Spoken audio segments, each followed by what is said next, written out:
Le sondage numéro 5 portait sur la diminution des impôts. Si l'on diminue l'impôt, dans quel domaine faudrait-il économiser? Alors, réduire de manière linéaire toutes les dépenses a obtenu 60% des voix. Réduire les charges du personnel a obtenu 26,7% des voix.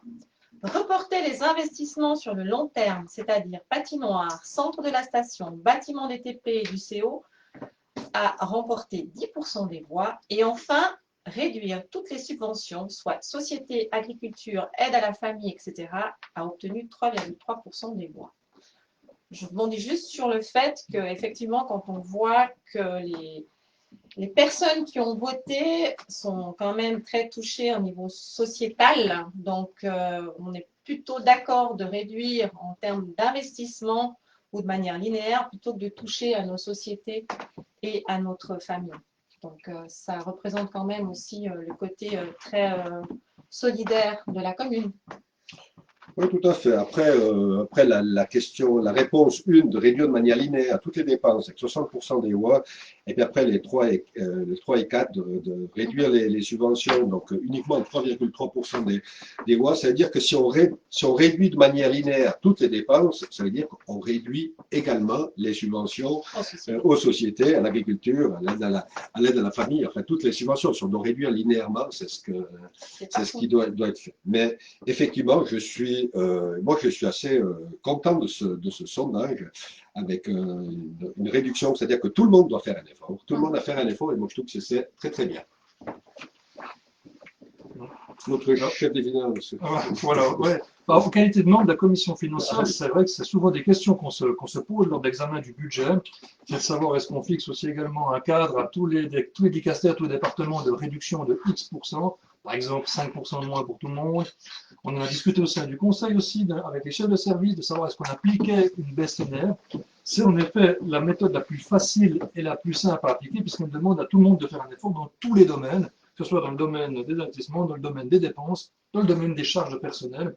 Ce qu'il faut savoir aussi, c'est que dans les comptes communaux, dans les charges au niveau d'une administration communale, le plus important, c'est quand même des charges personnelles. Donc, immanquablement, dès le moment où on veut réduire les coûts, il faut aussi directement réduire la partie personnelle. Alors, ça ne se fait pas forcément au détriment des personnes ou au travers de licenciements, mais ça se fait souvent au travers de réorganisation, de fusion, de regroupement ou alors de synergie entre les services ou entre les prestataires communaux ou paracommunaux, comme tout ce qui touche au tourisme, à l'événementiel, et on peut essayer d'avoir une synergie, de regrouper, et dans ces cas-là, on obtient facilement le résultat de 1 plus 1 est égal à 3, c'est souvent par ces synergies-là qu'on arrive à générer des économies qui sont après durables et qui permettent de réduire aussi la voilure. Donc, moi, en effet, je suis aussi très satisfait parce que c'est quelque chose qu'on a appliqué lors des derniers budgets, c'est cette baisse aussi linéaire dans les services, on l'a fait, on a en tout cas essayé de l'imposer, de la demander aux différents chefs de service,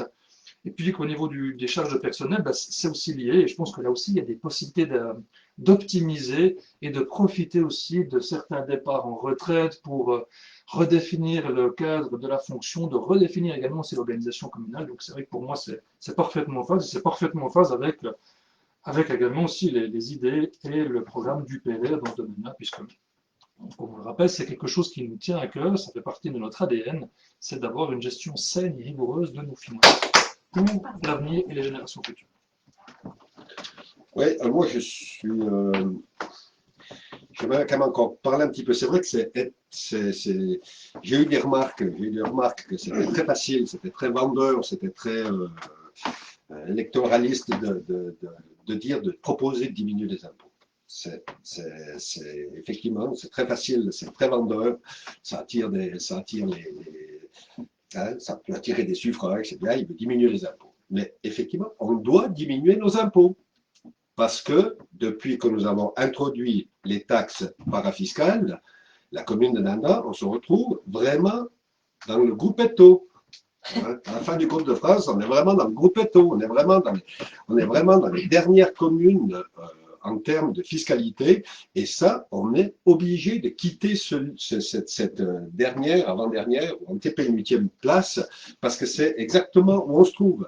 On avait cette chance avant d'avoir une parafiscalité qui était bon marché, avec l'introduction des nouvelles taxes, certains ont vu leur taxe parafiscale augmenter de 2, 3, multiplié par 2, multiplié par 3. Donc c'est important, c'est des rentrées supplémentaires qu'a eu la commune, soit au niveau des eaux, soit au niveau des égouts, soit au niveau des ordures.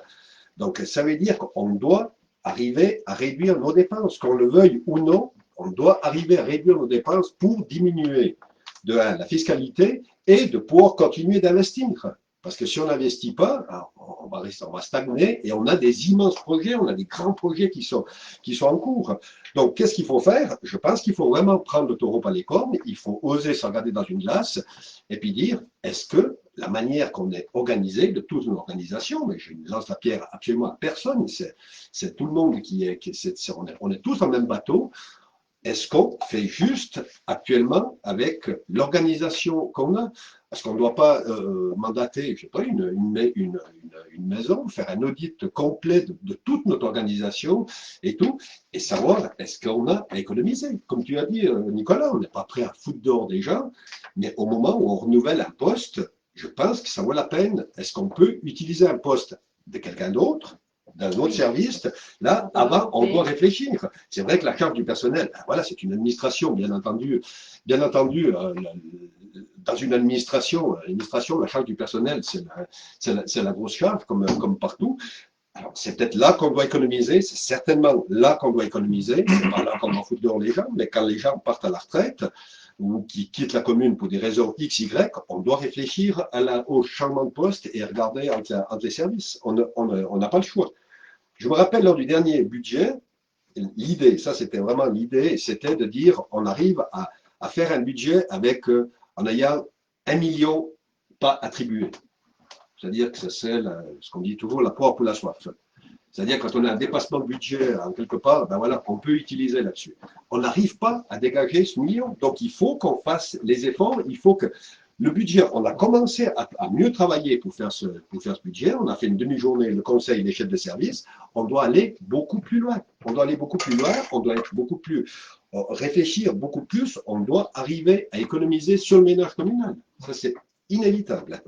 Oui, et puis juste pour terminer, je dirais qu'une fiscalité qui est intéressante, c'est aussi appeler des nouvelles familles, des nouveaux citoyens à venir s'installer à Linda. Il ne faut pas oublier qu'on est une commune aussi de plaine et montagne, et puis que le gros challenge dans les années à venir, c'est de ne pas dépeupler nos villages. Donc, on a la chance d'être une station touristique, donc on ne peut pas compter que là-dessus. Et puis, si on veut que des familles viennent s'installer, ou des retraités, ou des jeunes couples viennent s'installer, il faut aussi qu'on puisse leur proposer une fiscalité qui soit intéressante. Alors, on ne veut pas promettre des choses, mais on va en tout cas s'engager pour être attentif à faire en sorte qu'on trouve ensemble, donc quand je dis ensemble, c'est l'exécutif en commun pour améliorer vraiment les impôts sur la commune de Linda. Je pense que ça, c'est quand même un objectif qu'on doit avoir, mais tous les élus.